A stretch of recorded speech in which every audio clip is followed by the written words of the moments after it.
আমরা পালাই না। কোথায় গেল সেই অহংকার? আমরা আমাদের নিজেদের নেতার রক্ত মাখা লাশ কবরে রেখেছি। আল্লামা সাঈদীর জানাজায় আমি সবার আগে থেকে জানাজা পড়েছি, কান্নায় দুই চোখের পানিতে বুক ভাসিয়েছি, তবু আমরা ময়দান ছেড়ে দেইনি। আর তোমরা এত ক্ষমতার বাহাদুরিতে পালাই গিলে কেন ম্যাডাম? আমি অনেক আগে বলেছি এমন সময় আসবে পায়জামার গিরে দড়ি দেবার সময় বাবা না। আমার সে ওয়াজটা মনে হয় রেকর্ড এখন আপনাদের কাছে বাজে। সে সময়টা আসেনি। কি কায়দায় বললো আমার 2 ঘন্টা সময় দেন। সেনাবাহিনীর প্রধান বললেন, সেনাবাহিনীর প্রধান কিন্তু ওনার আত্মীয় বলো, উনি বললেন ম্যাডাম ওরা এসেছে শাহবাগ পর্যন্ত, সেখান থেকে যদি পায়ে হেঁটে আসে 40-45 মিনিট, এর বেশি সময় আপনি পাবেন না, দয়া করে আপনি বেডিং পত্র গোছান। উনি তখন বললেন যাওয়ার আগে অন্তত একটু কথা রেকর্ড করে যাই। সেনাবাহিনীর প্রধান বললেন তাও হবে না। উনি বললেন তাহলে আমি কাপড় চোপড়গুলো নেই। কয় আপনার যে রং ঢং, এখানে কাজল, ওখানে তিল, এখানে টুপ, ওখানে টিপ, এই করতে করতে 40 মিনিট চলে যাবে। তারা করে দেই ধরি বলবে আপনার ওঠেন ওঠেন ওঠেন।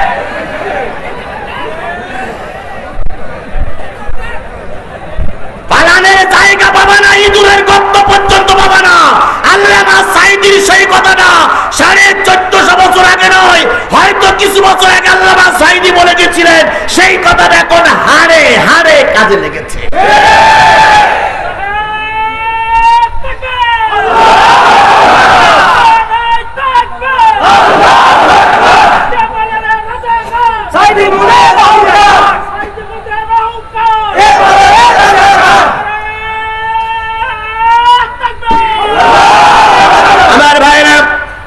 আল্লাহর রহমত আমরা যা চেয়েছিলাম তার চাইতে বেশি পাইছি। কথা বলেন ঠিক না ঠিক?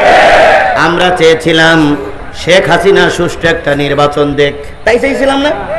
কেয়ারটেকারের সরকারের মাধ্যমে সে থাক, কিন্তু কেয়ারটেকার সরকারের মাধ্যমে সেটা কি দেখ, সুষ্ঠু নির্বাচন দেখ এবং সব দল অংশগ্রহণ করি, এইটা চাইছিলাম না?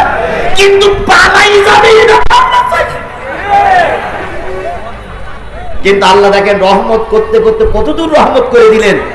আল্লাহ বললেন তোমরা চাইছিলে সুষ্ঠু নির্বাচন, আর আমি চেয়েছি এর দল এরা মেরা এদেশে আর রাজনীতি করতে পারবে না। এই জন্য এরা রাতের অন্ধকারে নয়, প্রকাশ্য দিবালাকে টোপলা টুপলি বেঁধে নিয়ে চলে গেছে। যখন যায় তখন বড় বোন ছোট বোনটার গলা জড়াই ধরে কাঁদতেছে, রেহানা তাড়াতাড়ি গোসা রে বোন, এরা আমাদের আর মেনে নেবে না। শেখ রেহানা বলল আপা তোরে না অনেক আগে সাবধান করেছিলাম, কয় ফতোয়া ফারাজ পরে দিস, আগে বিমানে ও। কোথায় আছো? আজকে শিক্ষা নাও। আল্লাহ কখনো অহংকারীদের সহ্য করে না। কথা বলে ঠিক না ঠিক? আল্লাহ নিজেই বলেছে অহংকার আমার গায়ের চাদর, যে আমার চাদর ধরে টানাটানি করবে আজ হোক কাল হোক পৃথিবীতে তাকে লাঞ্ছিত হতেই হবে, হতেই হবে, হতেই হবে। প্রায় ওই তথ্যমন্ত্রী কি নাম না, এখন পররাষ্ট্রমন্ত্রী, না না পররাষ্ট্রমন্ত্রী এখন হাসান মাহমুদ। হাসান মাহমুদ আর এই হাসানুল হক, এই দুই বেয়াদব মঞ্চে উঠলেই জামাত ইসলাম আর বিএনপির না ধুইয়ে ওর পেটের ভাত হজম হতো না। কথা বলে ঠিক না ঠিক?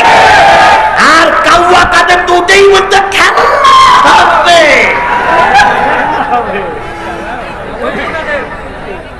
আজকে আমরা তোমাদেরকে বলতে চাই, তোমাদের শিক্ষা এর থেকেও যদি না হয় তাহলে এরপরে জনগণ জুতা পিটা করে আর এক দফা শিক্ষা দেবে।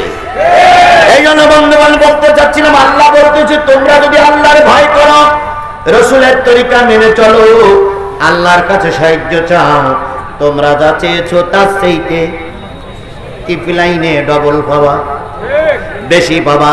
আল্লাহর শুকরিয়া তাই আমরা পেয়েছি। কথা বলেন ঠিক না ঠিক? আমরা চাইনি এত তাড়াতাড়ি ডাইনি বুড়ির বিদায় হবে, কিন্তু আল্লাহ পাক আমাদের বিদায় দিয়ে রহমত করে দিয়েছে। পরবর্তী কথায় চলে জানি উত্তিকুম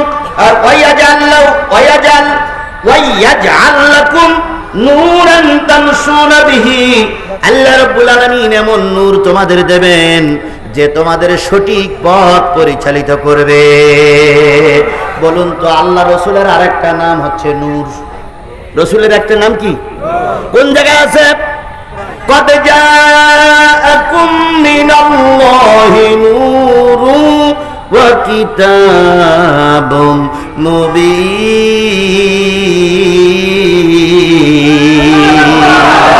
আমি তোমাদের জন্য দিলাম নূর, আরেকটা